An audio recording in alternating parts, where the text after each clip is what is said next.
अब मैं आपको बताऊंगा कि सिंपल जो मल्टीप्लिकेशन है उसमें साइन का क्या किरदार है। मिसाल के तौर पर हम पढ़ते हैं 20 और 20 बनेंगे 40। इसके अलावा 20 में से 10 माइनस करेंगे तो ये बनेंगे 10। ये प्राइमरी में पढ़ाए जाते हैं। और अगर 20 में से 20 माइनस करेंगे तो कुछ भी नहीं बचेगा, ज़ीरो बचेगा। लेकिन हमें यह नहीं बताया जाता कि ये 20 और 20 जमा क्यों होते हैं। ये 20 और 20 40 बनते हैं, लेकिन ये 20 और 20 ये ज़ीरो क्यों बनते हैं। तो इसका सिंपल ही बहुत ही आसान उसूल है, अगर दोनों निशानियां सेम हो तो वो आपस में जमा होंगे।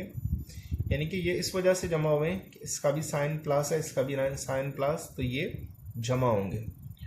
अगर पहला वाला प्लस है या दूसरा वाला तो दोनों जमा होंगे।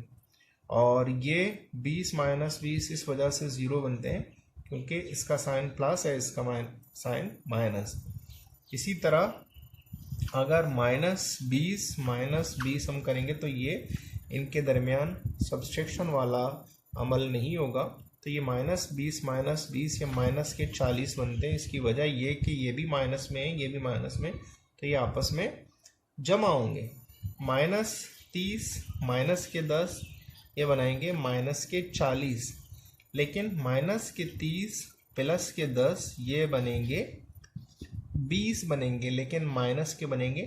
अब यहाँ पे इस वजह से सब्सट्रैक्शन हो रही है क्योंकि एक माइनस में दूसरा प्लस में। 30 में से प्लस के 10 निकलेंगे, माइनस होंगे तो बचेंगे 20, और 20 माइनस के बचेंगे।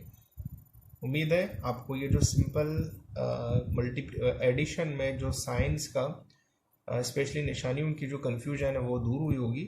बहुत ही आसान है। अगर एडिशन में दोनों प्लस हैं तो जमा होंगे, दोनों माइनस हैं तो भी जमा होंगे।